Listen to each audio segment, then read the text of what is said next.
me personally, I'm upset to see that they even say that because, they're choosing when to devalue the running back. And what I mean by that is that if numerous times, I can speak on my behalf. They ask me alone, the game's going to rely on you. You need to do this for the team. You got to do this right here. Hey, it's time to close out the game. Hey, we need to lean on you right now.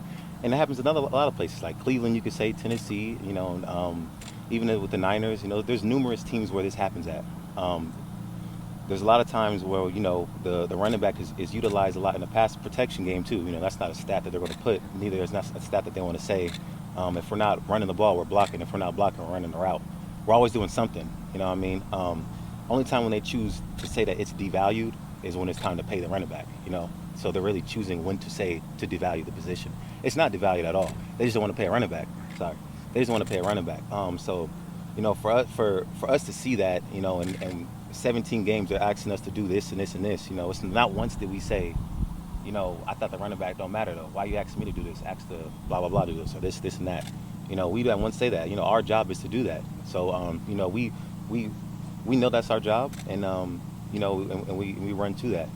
Obviously we're in a position where we don't have that much leverage because our job consists of running the ball. Our job consists of doing all those things that I stated. So when it is time to negotiate, they're going to say, well, you don't have that much miles on you. It's just another way to say we don't want to pay you. But really it's like, no, you asked us to do all this because you're the one asking us to get this much carries a game to win the game. You're the one asking us to do all this stuff. It's just that, when it's time when we want something from you guys, and that's, to compensate our performance or compensate, what we're doing for the team and our value to the team, then it becomes an issue. And, that's not right. So negotiating power. I mean, we don't, truthfully, man, I saw Nick say that too, but we don't really have leverage in a way because our job is asked to do that. But, with Saquon's situation, it's like Saquon accumulated for almost 30% of the offense. Like, why can't you look at that and say, okay, well, he said he's not trying to break the market or set the market, but he's trying to get compensated of what he thinks is fair, which they think, what two parties should think is fair too. And I think that, well, I know that they know themselves that ain't fair, like what he's getting. He wanted, I guess a long contract to know his security in there. Right now he doesn't have no security. Right now they're just going to probably utilize him the same way. And if something happens to him again, they're going to, probably look somewhere else. But it's like, man, what is the security that we have? We don't have no security right now. You guys are using us to accomplish what you guys want. And then when it's time for us to re-up or ask for something that we think is right, you guys just turn the cheek and say, well, you have wear and tear. But it's like, come on now, bro. Like, you know what you're trying to do. You're trying to utilize us as much as you can, get as much you can out of us for cheap. And then, go get another back or something like that and try to do the same thing again. That's the trend that is happening right now. So is Josh. Josh had 1,600 yards last year.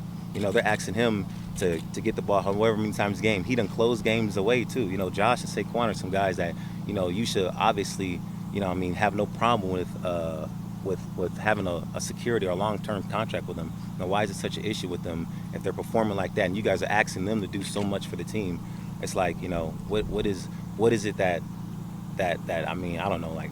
It doesn't add up in a way. You played for an organization that, Le'Veon was here a couple years ago, and his situation was a little bit different, but how much is that something that you think about or that you maybe can talk to him or talk to people that were around during that when he tried to get more in his value with the team and wasn't successful? For me? Yeah, or just, the other running backs. I mean, that's just something that, like I said, with this team, I have nothing wrong, no vendetta versus, the Steelers or nothing like that.